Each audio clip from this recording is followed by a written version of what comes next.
జగిత్యాల జిల్లా కొడిమేల మండల కేంద్రంలో అక్షయ గార్డెన్లో కడమెల కళా సాహిత్య ఆధ్వర్యంలో కవి సమ్మేళనం నిర్వహించారు.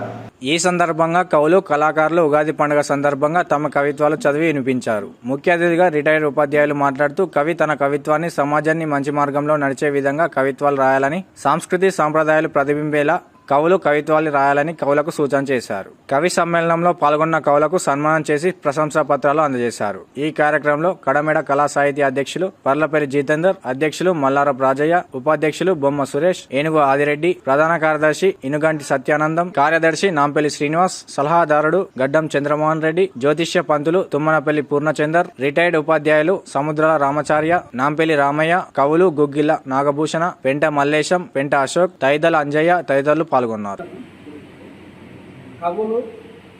కవుల కలము కదవలయ రవితేజము కలిగి నదియు రాజుల్లవలెన్ కవనపు సేద్యము జల్యన్ భూమిలో జనహితము సాగి పోవలనెప్పుడు.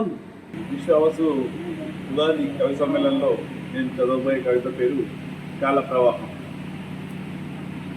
రోజులు గడిచిపోతున్నాయి, నెలలు కరిగిపోతున్నాయి, క్యాలెండర్లో పేజీలు చిరిగిపోతున్నాయి, చివరికి క్యాలెండర్ సైతం మారిపోతున్నాయి. కాలచక్రం దిగున తిరుగుతుంది, నదీ ప్రవాహంలా కాలం ముందుకు ముందుకు వడివడిగా సాగుతుంది.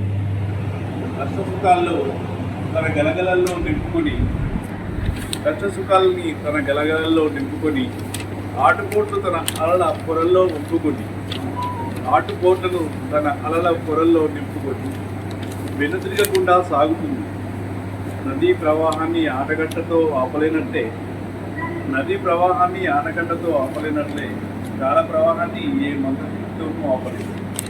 ఈ అనంత కాలగమనంలో ఎన్నో పరిచయాలు, మరెన్నో పరిణామాలు, కొన్ని పరిమళిస్తాయి, కొన్ని పరిభ్రమిస్తాయి, కొన్ని స్తబ్దంగా ఉండిపోతాయి.